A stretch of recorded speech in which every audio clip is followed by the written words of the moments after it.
Welcome friends. Baakiyalakshmi இன்னைக்கு எபிசோடில் பாக்கியா இப்போ அவங்களோட வீட்டுக்கு போயிடுறாங்க.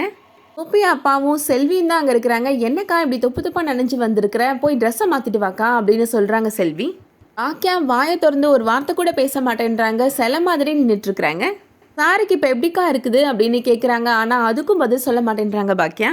என்னக்கா ஆச்சு உனக்கு, போய் ட்ரெஸ்ஸையாவது மாற்றிட்டு வாக்கா, உனக்கு காய்ச்சல் ஏதாவது வந்துட போகுது அப்படின்னு சொல்லிட்டு மாடிக்கு போக சொல்கிறாங்க. பாக்கியாவும் இப்போது நடந்த விஷயத்தை பற்றியே யோசிச்சுட்டே இருக்கிறாங்க. மாடி ஏறி போகிறாங்க. அடுத்ததாக ஹாஸ்பிட்டலில் நடக்கிறத காமிக்கிறாங்க.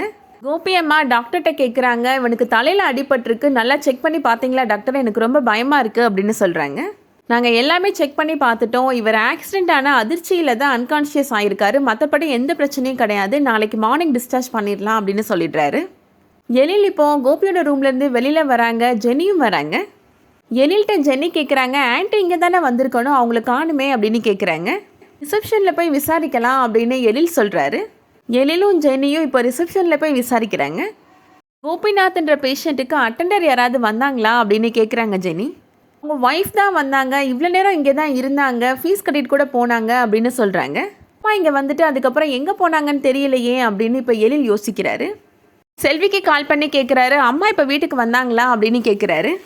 செல்வி சொல்கிறாங்க, அக்கா இப்போ தான் வீட்டுக்கு வந்துச்சு, ஆனால் வந்ததுலேருந்து ஒரு வார்த்தை கூட பேசலை, ஒரு மாதிரியே இருக்குது, சாருக்கு இப்படி ஆனதை நினச்சி அக்கா ரொம்ப வருத்தப்படுது போல் அப்படின்னு செல்வி சொல்கிறாங்க.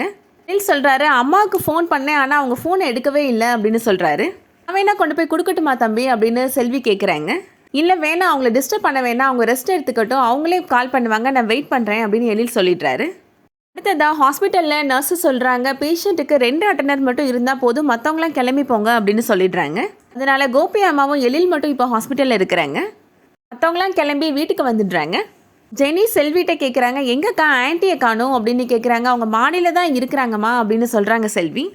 ஜெனியும் செல்வியும் இப்போது பாக்கியாவை பார்க்குறதுக்காக போகிறாங்க. பாக்கியா நின்ன இடத்துலையே நின்றுட்டுருக்குறாங்க. ட்ரெஸ்ஸை கூட சேஞ்ச் பண்ணாமல் ஒரு சில மாதிரி நின்றுட்டுருக்குறாங்க.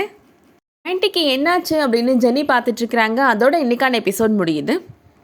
இந்த வீடியோ உங்களுக்கு பிடிச்சிருந்துச்சுன்னா லைக் பண்ணிக்கோங்க. சீரியல் அப்டேட்ஸ்க்கு நம்ம சேனலை சப்ஸ்கிரைப் பண்ணிக்கோங்க. தேங்க்ஸ் ஃபார் வாட்சிங்.